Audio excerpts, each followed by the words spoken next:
About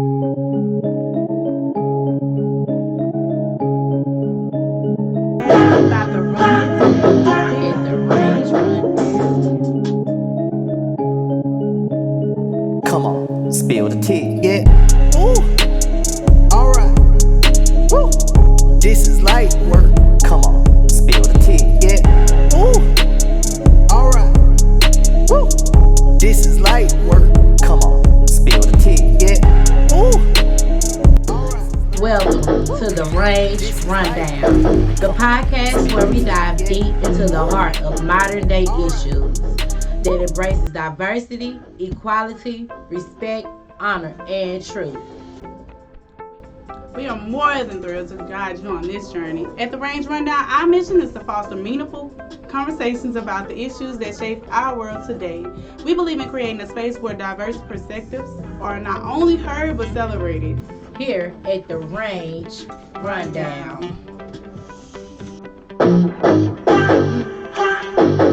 Yeah, about to run At the Range Rundown.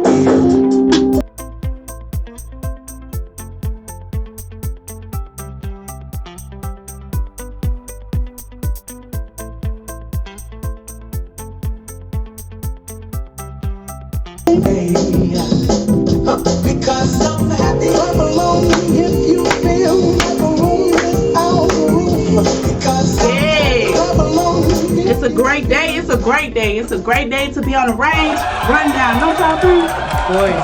Let me tell y'all right now, we got some famous. We got somebody to be on the news and everything, y'all. And she happens to be my mom. I'm so excited about this. So, without further ado, I will introduce my co-host, Miss Ashley. She's an assistant Hello, teacher. hey you guys. I'm gonna let her introduce herself and tell us who she is before we get down and run it down. I am Samantha Jordan. I am the Executive Director for Washita Coalition of Concerned Citizens. I am the Managing Director for Power Tools at Rich Youth and also the Managing Director for Jordan's Automotive and Performance. How did you said you were the director of Washita Coalition for Concerned Citizens. How did that come about? Well, actually, it came about when I was actually terminated from Delta Community College for no reason. It was a wrongful termination, and I was trying to figure out how to get the community, make the community aware of what happened to me. When you say for no reason, what do you mean? For no reason whatsoever. I worked there. I was employed for Delta for 5 years, and in the process of the transitioning from director to another director, they asked me to go to Bastrop and teach. I never wanted to teach, but I took the position because I knew that community needed me. And in my heart, I felt like they wanted to send me to Bastrop because Samantha is relatable, as they would say, and this community could really use someone that could relate to them.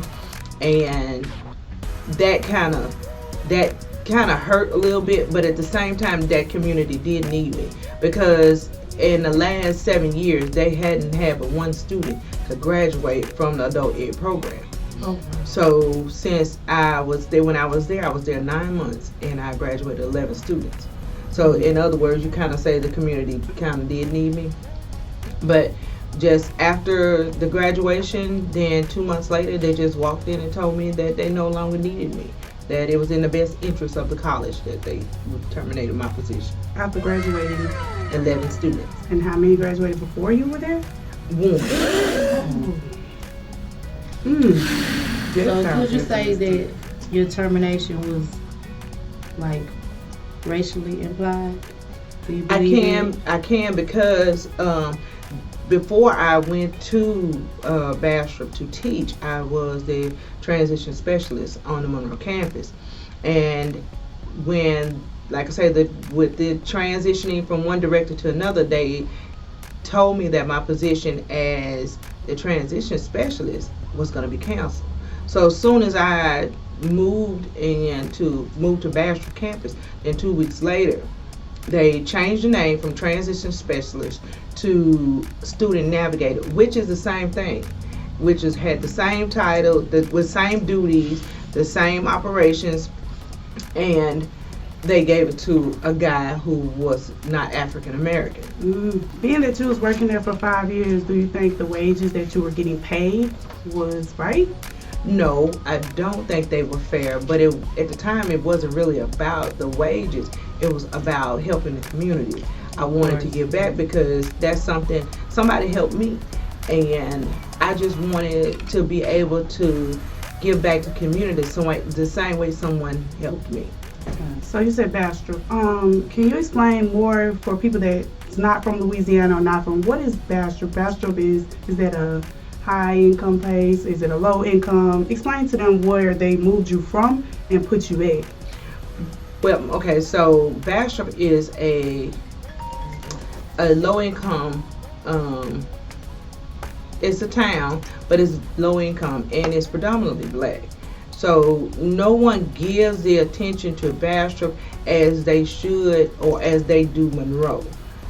You know, Bastrop needs a lot. Like, Bastrop doesn't have a transit system. So in other words, while I was there, the campus is on Airport Road. It is definitely not walking distance. So therefore, we had students that struggled to get to school. So there's been times where, okay, they wanted to come to school. Miss Bryant, can you pick me up? You know, and so we would pick up students and bring them to school because there was no source of transportation and they didn't have transportation, you know. So yeah, it's low income, and in some areas it's poverty stricken. So you believe they put you down there for you to fail? I think that was their intention. I think their intentions initially was for me to quit. That was the intention, but I also let them know, okay, I'm gonna go over here and I'm gonna do the best job y'all have ever seen, to the point where nobody can come behind me and do it. I like the way you think. Okay, yeah. Quite good for sure. So in Bastrop, what would you say was different from being in Monroe? Well, with them putting you down there, they were trying to tickle your funny bone putting you down there. So. Actually, they were, because when I got there, I realized, because on the Monroe campus, I'm a free dresser, and the way I like to dress is not provocative, but a lot of people compliment on how I dress because I like clothes. Kind of how you dress right now. Yes, ma'am. And a lot of people, and I have been told when I was on the Monroe campus that I needed to tone it down. And if you've ever been told to tone down the way you dress and you know that it's not provocative, then that's discriminatory. Right, yeah. That's discriminatory. So when I got to the Bastrop campus, I didn't feel that pressure of having to tone the way I dress down. And also, I found out there was no dress code, period. So how these students come to school dressed? Any kind of way? Any kind of way. Wow. They had a student come to school one day in a blanket. I'm talking about, she literally had on a t-shirt and a blanket. And she sat in class all day. And when I realized she was in a blanket, and the campus director he knew it too and never said anything to her about it. So basically there's no structure there? There's no structure. That's crazy. We can't tell the students what to wear. And they said that if I wanted to have classroom dress code, then I could do that. But technically there's no dress code overall. So I had to put a dress code in place for the classroom because times have changed to where when girls only wore tight pants, now guys are wearing tight pants and joggers. So I had to have a dress code because with men coming in joggers, then that's uncomfortable, not for just instructors, but it was uncomfortable for some of the students. So with the situation at hand, I heard you say you hurt from the situation. What makes it hurt that you were let off? Because I learned to love those students. I still have contact with those students. I still have students that are in the testing cycle. So I was teaching adult ed, and with that, you can't take all 5 tests at one time. So you could take 3 tests at one time and then take the remaining 2, because it's 5 tests: math, English language, and science, social studies too. So I still have 2 students that have taken parts of their test and need to finish. So I kind of guide them on that. Now, granted, my fight is not with the Delta period. It's with the upper administration, because the upper administration is the one that decides who goes where, who does what, and who gets paid what they want them to be paid. Okay, so elaborate more on upper administration. So it's the chancellor, who is Randall Esters, and the vice chancellor, Wendy Tosselson, and they make those decisions. And Wendy Tosselson is a bully, and so she said once before, they're focused on numbers. Numbers is what brings the money to the campus. So as long as you are holding these students in your class without them testing, then they're still getting paid for those students. So my goal is, I don't want to hold students in the class when they can get their degree and go on into college. So they have a program called 5 for 6. So the 5 for 6 program is where they could take high set classes and take college courses at the same time. Mm-hmm. So if they take 2 semesters of college courses, which 3 credits per semester, then they automatically can get their high set diploma without even taking the test. You know how many kids, children, people that can help, teams, that can help a lot of people. And that was my goal, to help as many people and get as many people as I can in these different programs, in these IBCs that'll be conducive to a positive lifestyle. It also explains why there were only 1 student. You said 1, correct? That had graduated before you got there. That explains why only 1 had graduated too.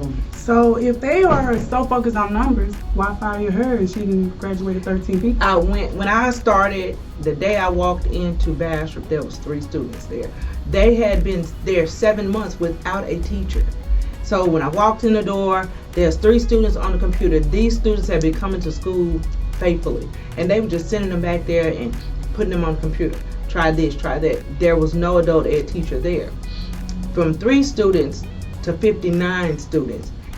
The very first week, I had 29 students to show up that Friday, because we would do orientation every other week. And so the first orientation, there was 29 people came. They came that Friday, and they came back that following Monday for class. Okay. So with the Washington Coalition for Concerned Citizens, what do you plan to achieve there? My goal is to bring awareness. It's kind of like the same thing that you all do. Mm-hmm. We bring awareness, and if people have fights that are, related to injustice, what I do is I talk about it on live. I find all the documents, because what I don't want to do is put something out there that's not factual. So when they send me something, I make sure I look up all the information, and then I can go and post it, and then I can talk about it on live, because that way I'll have the information I need to stand on the actual facts. Okay. So you feel like the diversity is in the leadership? It starts with the leadership. It starts with yes, it starts from the top. With Wendy being a bully. Wendy is definitely a bully, and a lot of things that she's done. With him being a chancellor, he's just sat there and let her just bully that campus and make moves that that she had no business making. I also feel like there is allegedly some funneling of some money here and there, but we can't pinpoint that, because like I say, allegedly, I have no facts. I can't. Those are documents that are probably sealed to me. In the process of making the people aware of what happened to me, I end up finding a lot of information. In the process of my research, I found a lot of information. For example, Kevin Coupier makes $224,000 a year when he was hired in 2022, whereas she made this broad statement that in August of 23, everybody's getting a $2,000 raise. Well, a week before the $2,000 raise, the chancellor sent out an email saying that if your evaluation was lower than a 2.5, then if your evaluation was lower than a 3, then you wouldn't be eligible for the raise. So my evaluation, which was done by the Bachelor Campus Director and the Adult Ed Director, just so happened to be a 2.5. After I graduated, 11 students. Wow. You would say you would deserve a raise then. Yes, but they did that because, like I say, again, they wanted me to quit. They wanted me to walk away. So with Kevin, we're gonna go back to Kevin because we have been following your news and we have been there, and he has no diploma as I seen on the internet, but he makes how much? Or a college degree. His salary is with his benefits $224,000 a year. And that's more than some people make with a college degree. And we're just gonna piggyback on that. I want to make that much for no degree. Right. Well, hey, Like, he has a bunch of letters behind his name. Those letters consist of 3-hour courses that you take online for human resources. You can take 3-hour courses online, and you'll get a certificate. Basically, certification. A certification. Okay. Saying that you know how to human resource. okay. So when you say fight, we won't go elaborate on fight, and we're talking about fighting on the media, not fighting, right? Not literally using your hand, because you have a feisty husband. I do. He scares everybody with his voice. I call him my pit bull. His name is Devo. He debos people with his words, and he really does. But do you think this fight will help? For one, let me say this: to know him is to understand him. Anybody that knows him knows he's passionate about whatever it is that he does. He puts his all in it, and it's not just about himself. Is more of establishing groundworks and creating educational wealth for his whole family. So anything like that he does, I'll stand behind him. No, and it does not mean we physically fight.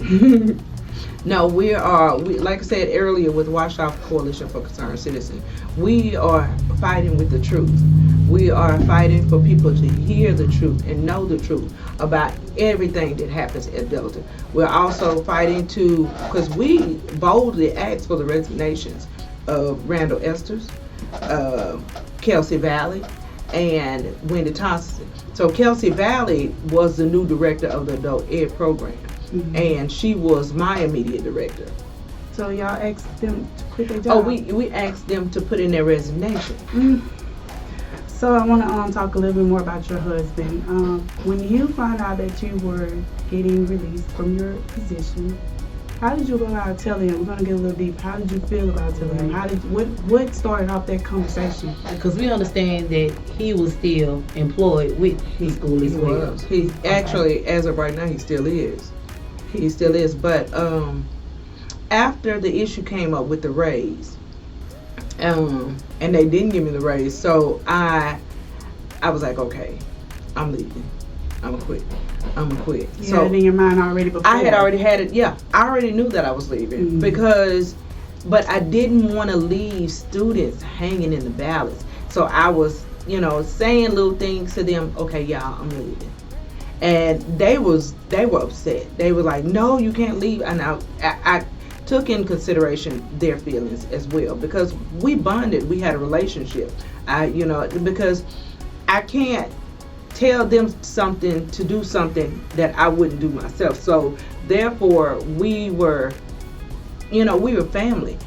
Every month of the year we'd have a birthday party, because there's somebody's birthday in that month, and out of my pocket we were buying cakes and chips. We have a birthday party. But needless to say, was I upset? No, I wasn't. I wasn't upset in the beginning, because I called him and told him over the phone on my way home. I said, they gave me a termination letter. And he was like, how do you feel? I said, I'm good with that. And now I can, go ahead. I can go ahead and file for unemployment. But that's a topic for another day. That's a whole job within itself. Mm-hmm. But anyway, I wasn't hurt until I started to realize a lot of things that they did and said was discriminatory, and that whole purpose of them sending me there was to set me up to either leave or set me up so that they can terminate me.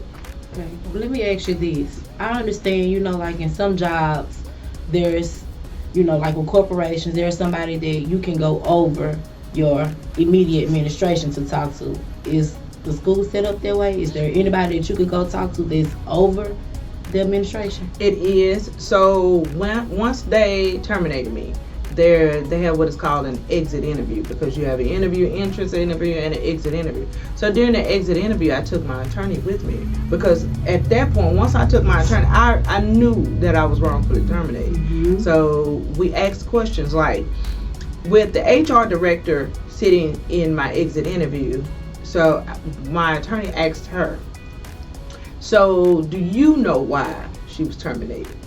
Because they never gave me a reason. Still to this day, they have not given me a reason of why I was terminated. So she asked, my attorney asked them, did she know? She said she didn't know. And so my attorney proceeded to say, so you telling me you're the HR director and you don't know why she was terminated? Again, when you get ready to fire somebody, then you have to have a legitimate reason. So in order for you to fire somebody, you have to contact HR.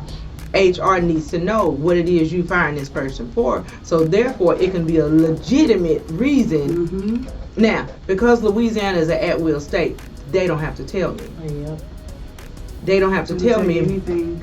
They don't have to let you know anything.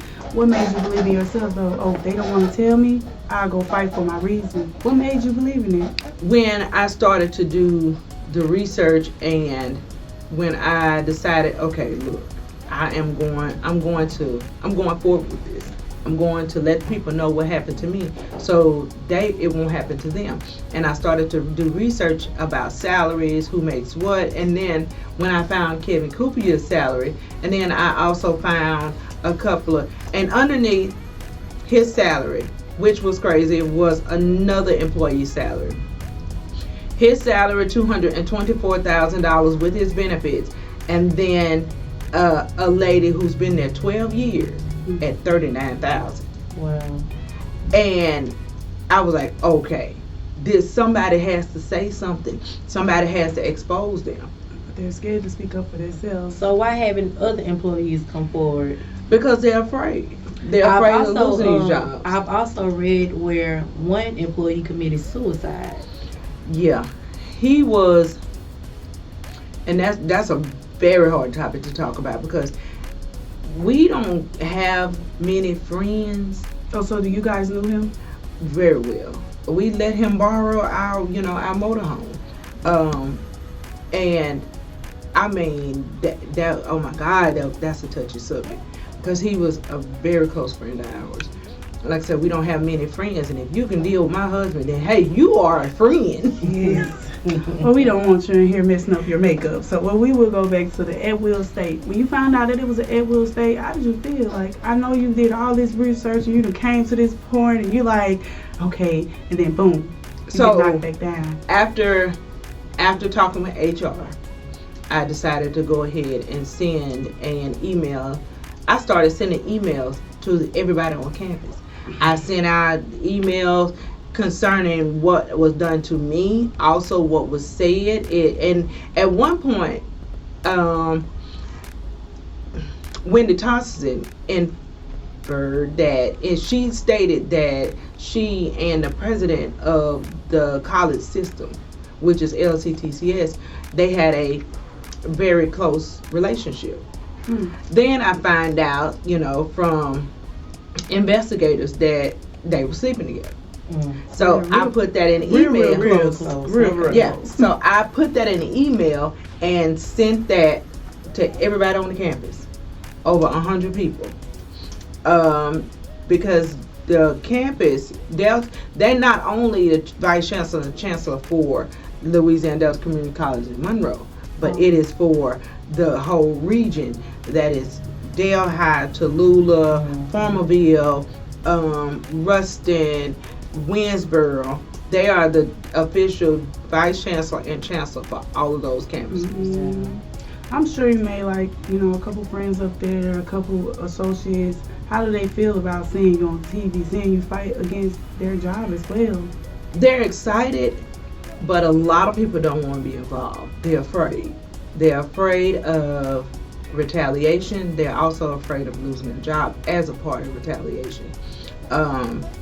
And with my husband, at one point, I wanted to.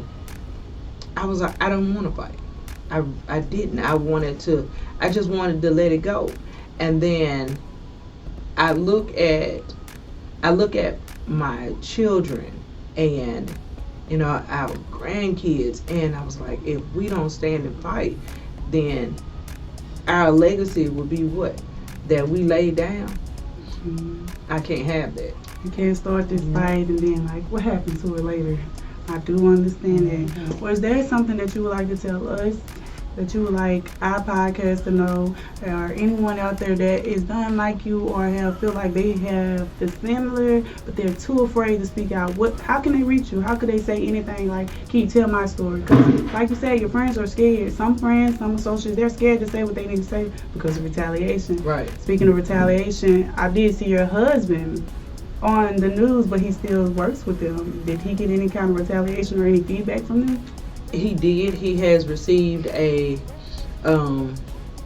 he's under investigation right now for which is so ironic, for body shaming and creating a hostile environment. And yet he has not been to work in 5 weeks. So what environment did he make hostile besides the one at home? Because he's like zoom zoom zoom zoom zoom. He's severely ADHD, so he hadn't been at work.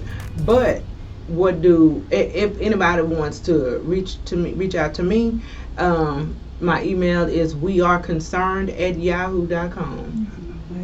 I've also understand that there have been some threats. Yes, there have been some threatening phone calls. And he'll elaborate and tell you all more about that. We're gonna speak to him next, right after you. There's been some threatening phone calls, and to be clear, that's scary. And it is. That's scary. It's very scary. I love the fact that you and your husband have each other back, and that y'all willing to stand up for us, not only us, but other people that are too afraid. This is a big shoe that you're feeling, not just for you, but for your kids, for the future, not just for us, the kids that you and came for concerned through. citizens. Because we don't see a lot of people fighting for their rights nowadays. A lot of people are too scared It's and they don't know much. It's amazing. I get people all the time, oh, I seen your mom on the news. Like, yeah, did you listen to it all? Like, did you hear what she had to say? Because I'm behind you 100%. That's why it's like, when my friends come and tell me, it's like, did you listen? I know she look good. I know she got the right thing on. I know she doing her thing, but did you hear what she had to say? And most of them, oh, I didn't know your mom was going through this. I didn't know this was happening. You set an example for people like, I was dead wrong, and now somebody is standing up. A lot of people don't do that, and I am so grateful that you're my mommy and that you're doing it, because this is hard. It is hard. It is hard, and like I said before, it's scary, but it is hard, and I feel like this is something that needs to be done. I have a friend that's still there, and they were considering suicide. It's like they're not valued, and mind you, with Kevin Coupier, he making $224,000 a year, and this lady's making 39. Who has a master's? He only has a certificate. He printed that out at home, and people need to know, where they need to know the salary disparities. They need to know what discrimination is. And I'm gonna say this, and I tell everybody, if you are at work and somebody says or does something to you, and you have to go back to your desk and you have to think about, that made me feel some type of way, then it is what it is. That's exactly what it was. That means they shaded you. If you feel slighted or you feel shaded, write them up. I tell everybody, write them up. Or call me. I'll help you write them up. Is there anything else that you would like to say?